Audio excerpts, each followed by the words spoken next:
नमस्कार, आओ मिलकर सीखे चैनल पर आपका हार्दिक स्वागत है।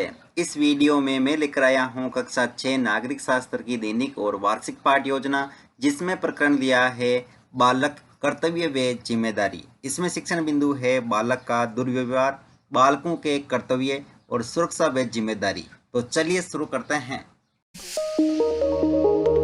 प्रेजेंट बाय आओ मिलकर सीखें।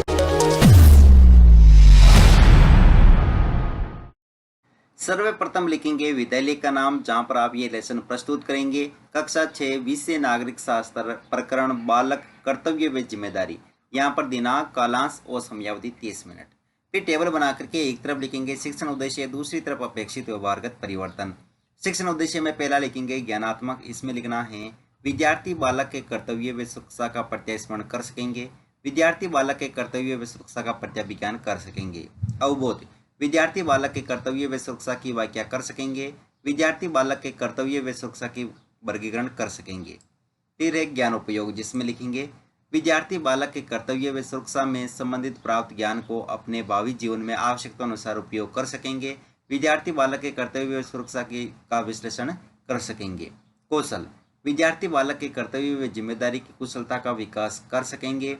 विद्यार्थी बालक के कर्तव्य व जिम्मेदारी को सूचीबद्ध करके तालिका बना सकने का विकास कर सकेंगे। अभिरुचि, विद्यार्थी बालक के कर्तव्य व सुरक्षा के प्रति अध्ययन में रुचि ले सकेंगे। विद्यार्थी बालक के कर्तव्य व सुरक्षा पर आपसी विचार विमर्श करने में रुचि ले सकेंगे। फिर है अभिवृत्ति, जिसमें लिखेंगे विद्यार्थी बालक के कर्तव्य व सुरक्षा के प्रति सकारात्मक दृष्टिकोण का विकास कर सकेंगे। विद्यार्थी बालक के कर्तव्य व सुरक्षा के प्रति अपने दायित्व की भावना का निर्वाह कर सकेंगे। फिर है सहायक सामग्री, जिसमें लिखेंगे लपेट पुलक, श्यामपट, चौक, डस्टर आदि। पूर्व ज्ञान, विद्यार्थियों को बालक के कर्तव्य व सुरक्षा का पूर्व ज्ञान है।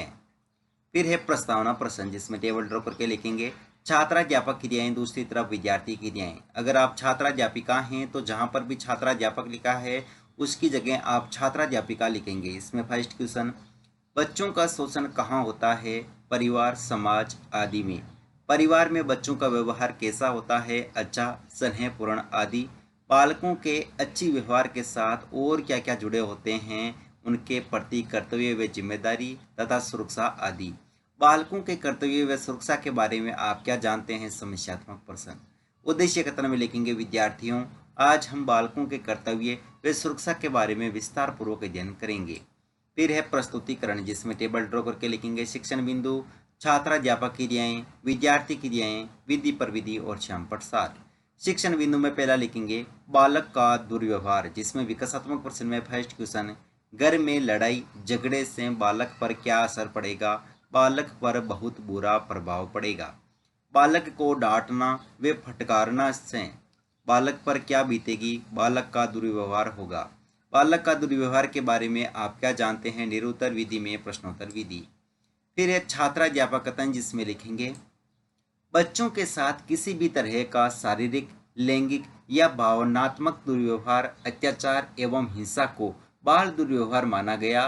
बच्चों को सजा देना, उन्हें अनुशासित करने और उन्हें वयस्क के अधिकार में लाने का एक परंपरागत तरीका माना जाता है, किंतु शारीरिक हो या मानसिक बच्चों के खिलाफ किसी भी तरह की हिंसा गलत है। ये बातें दीर्घावधि में बालकों के व्यक्तित्व को प्रभावित करती है। ये गतिविधियां बालकों में शारीरिक और व्यवहारगत नकारात्मक पैटर्न विकसित कर देती है।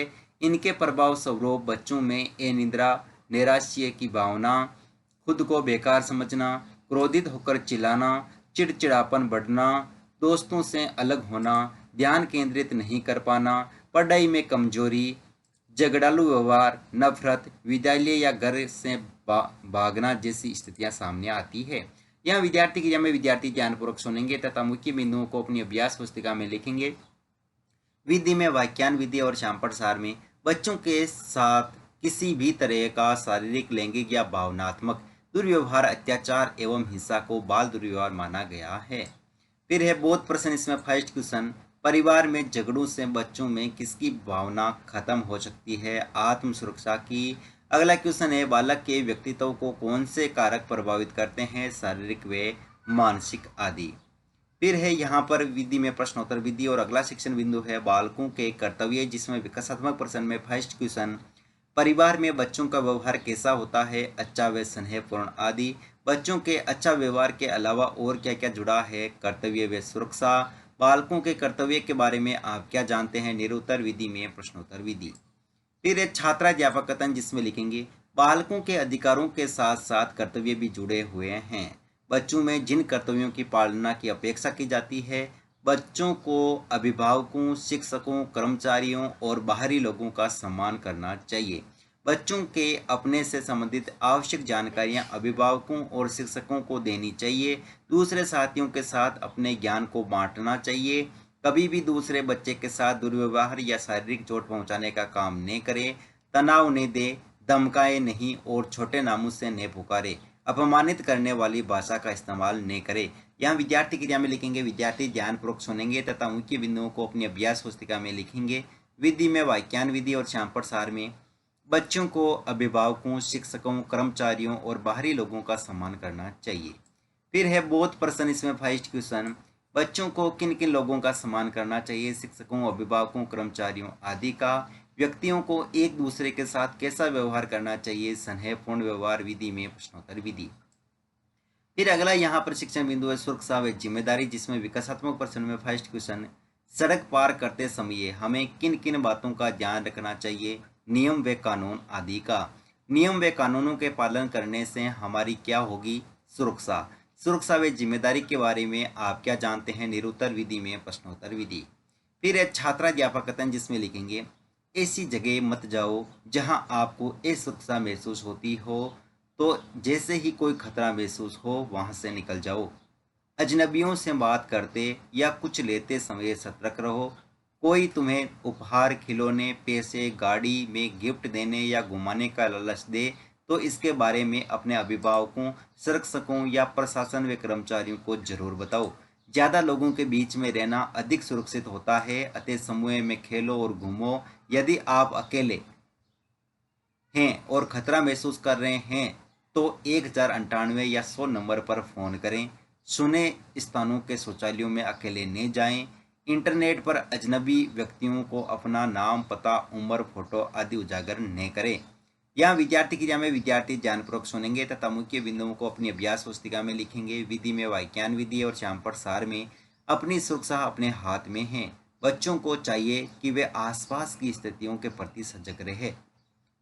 फिर है यहाँ पर बोध प्रश्न, इसमें फर्स्ट क्वेश्चन सोने स्थानों पर आपको कहाँ नहीं जाना चाहिए, शौचालयों आदि में।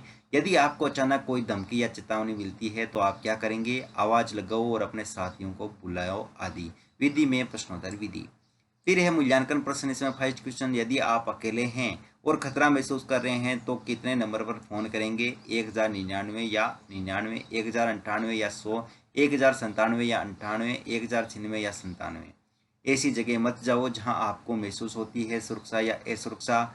ज़्यादा लोगों के बीच में रहना अधिक सुरक्षित होता है, सत्य या असत्य। किसी अजनबी के घर जाने पर आप क्या महसूस करेंगे। बाल दुर्व्यवहार के बारे में आप क्या समझते हैं। गृह कार्य में लिखेंगे बच्चों के 5 कर्तव्यों को लिखिए। अपनी सुरक्षा के लिए बच्चों को किन बातों का ध्यान रखना चाहिए। अंत में परिव्यक्त टिप्पणी।